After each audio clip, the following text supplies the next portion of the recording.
बात आज के बाजार की कर लेते हैं। अच्छे ग्लोबल संकेत से बाजार में आज देखिए तेजी देखने के लिए मिली है। निफ्टी 200 अंक चढ़कर 25,244 के लेवल पर क्लोज हुआ। सेंसेक्स की बात करें तो यहां पर भी 700 अंकों की मजबूती रही, करीब 82,755 के लेवल पर ये कामकाज करके क्लोज हुआ है। बैंक निफ्टी 150 अंकों से ज्यादा की मजबूती दिखाकर 56,621 के लेवल पर क्लोज हुआ। बात करें मिड कैप और स्मॉल कैप की तो मिड कैप में आज ठीक ठाक कारोबार रहा, लेकिन स्मॉल कैप 1% की मजबूती के साथ क्लोजिंग देता नजर आया है। आज के बाजार पर जी बिजनेस के मैनेजिंग एडिटर अनिल सिंघवी का क्या कुछ रुख रहा, देखिए। भारतीय बाजारों में आज लगातार दूसरा दिन अच्छी तेजी का रहा। इनफैक्ट कल के मुकाबले में आज की तेजी ज्यादा बेहतर थी, ज्यादा क्वालिटी वाली थी और ज्यादा स्टेबल भी। यानी कि बाजार आज वोलेटाइल हुए ही नहीं, क्योंकि दुनिया भर से संकेत काफी बेहतर थे।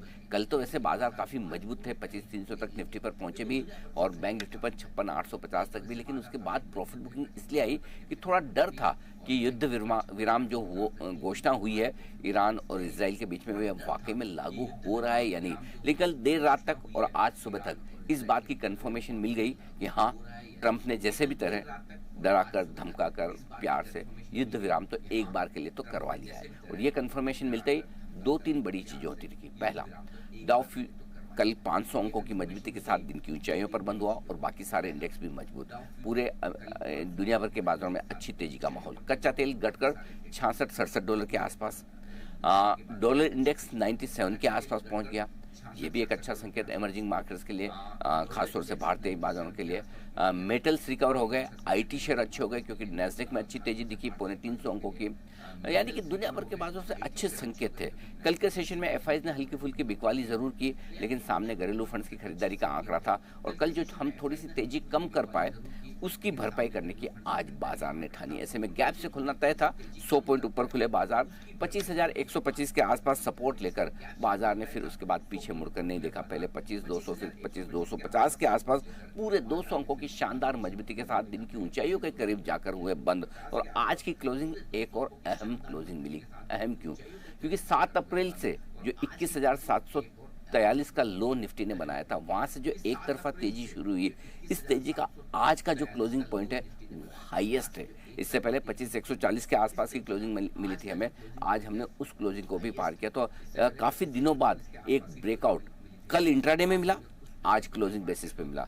और पुराना जो 25,222 का हाई था उसको भी आज निफ्टी ने पार करके उसके ऊपर क्लोजिंग दी। तो कहीं न कहीं आज निफ्टी में ये संकेत आते दिखे कि बाजार बड़ी तेजी के लिए तैयार हो रहा है। इसके पीछे एक बड़ा कारण ये भी था कि एफआईज की तरफ से इंडेक्स लॉन्ग पोजीशन जो फ्यूचर्स में है वो सिर्फ 23% पर, यानी कि शॉर्ट पोजीशन काफी है। और कल है मंथली एक्सपायरी का दिन, उससे पहले आज शॉर्ट कवरिंग और फ्रेश खरीदारी दोनों का सपोर्ट बाजार को आता हुआ दिखा। बैंक निफ्टी का जहां तक सवाल है, आरबीआई की तरफ से सिस्टम में लिक्विडिटी थोड़ी सी कम करने के संकेत जो है, उसके चलते बैंक निफ्टी मजबूत तो था लेकिन बहुत ज्यादा नहीं। करीबन 150 पॉइंट के आसपास की तेजी वहां पर बनी, लेकिन सेंसेक्स ने 700 अंकों का तगड़ा उछाल दिखाया। मिड कैप शेयरों पर आज फोकस थोड़ा कम था, हल्के हरे निशान में बंद हुए, लेकिन स्मॉल कैप इंडेक्स सुबह से 1% से ज्यादा की दमदार मजबूती के साथ अच्छी तेजी दिखाते हुए नजर आए। तो आज का सेशन क्वालिटी और क्वांटिटी दोनों लिहाज से कल के मुकाबले में काफी बेहतर था और बाजार में जोश और कॉन्फिडेंस फिर से साफ तौर पर लौटता नजर आया। अब समझ लेते हैं कि कौन कौन से शेयरों से मिला सपोर्ट। बिल्कुल, मिड वीक सेशन में देखें तो भारतीय बाजारों की जो पूरी तेजी थी आज के दिन काफ़ी अच्छी थी। चौतरफा खरीदारी रही, काफ़ी सारे ग्लोबल फैक्टर्स थे जिन्होंने आज बाजार को सपोर्ट किया है, जिसमें था कि ईरान इजराइल के बीच जो सारा तनाव था वो काफ़ी अब ठंडा पड़ चुका है। साथ साथ देखें कच्चा तेल में एक भारी गिरावट रही तो वो एक काफ़ी पॉजिटिव आया। साथ साथ कल फेड चेयरमैन जेरोमी पावेल ने यूएस कांग्रेस को जो अपनी रिपोर्ट सबमिट करी है उसमें उन्होंने जताया कि वो और भी जो रेट कट है वो करते हुए दिख सकते हैं। तो ओवरऑल काफ़ी अच्छे फैक्टर्स रहे, जिसके चलते हमने देखा कि निफ्टी 25,250 के पास क्लोज हुआ है।